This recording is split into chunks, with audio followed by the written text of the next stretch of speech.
உருப்படாமல் இருந்த பிருந்தா உருப்படியாக ஒன்று பண்ணுறா சீரியஸில் அன்றைக்கி 4 வணக்கம் தொழுக நான் உங்கள் நல்ல பிருந்தா. இன்ஸ்டாகிராம் பார்த்தீங்கன்னா ஃபாலோ பண்ணிக்கோங்க, யூடியூப் பார்த்தீங்கன்னா சப்ஸ்கிரைப் பண்ணிக்கோங்க.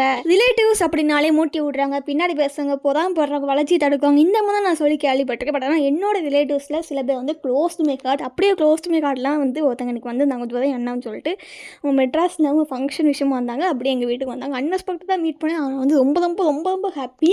பிகாஸ் வந்து மீட் பண்ணுறது ரொம்ப ரேர் தான். 2 வருஷத்துக்கு ஒரு வாட்டி, 1 இயருக்கு ஒரு வாட்டி தான் மீட் பண்ணோம். பட் ஆனால் வந்து அந்த மீட்டப் வந்து பழைய வைப் எப்படி இருக்கும் அப்படியே இருக்கும் அந்த வைப்பு. நான் எவ்வளவோ வந்து அவங்களோட அட்வைஸ் கேட்பேன். அவங்களுக்கு பேசினா ஒரு கிளாரிட்டி கிடைக்கும். அந்த கிளாரிட்டி வந்து எனக்கு ரொம்ப வந்து ஹெல்ப்ஃபுல்லாக இருக்கும் என்னோடய லைஃப்க்கு. நான் ரொம்ப ஹாப்பி தொடர்களே. இன்றைக்கி நான் அவங்களை மீட் பண்ணி நிறைய அட்வைஸ் கேட்டு எனக்கு ஒரு கிளாரிட்டி கிடச்சிச்சு. அடுத்து நான் என்ன பண்ணணும், அடுத்து இதெல்லாம் பண்ணணும், இந்த மாதிரி பண்ணணும் அப்படின்னு சொல்லி எனக்கு ஒரு கிளாரிட்டி கிடச்சிச்சு. அது எனக்கு ரொம்ப யூஸ்ஃபுல்லாக இருக்கும். சரி, நீ கண்டென்ட் விட்டு வெளியே போகாத, நீங்கள் கன்சிஸ்டன்சியாக இருந்தியா இல்லையா, நீங்கள் கேட்குது என் காதுக்கு கேட்குது தொடர்களே.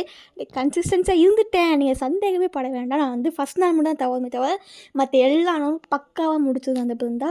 ஸோ தொடர்களே, அடுத்து ஒரு சூப்பரான கன்சிஸ்டன்சி வீடியோவில் பார்க்கலாம். Any difficult situation, stay happy, பாய்.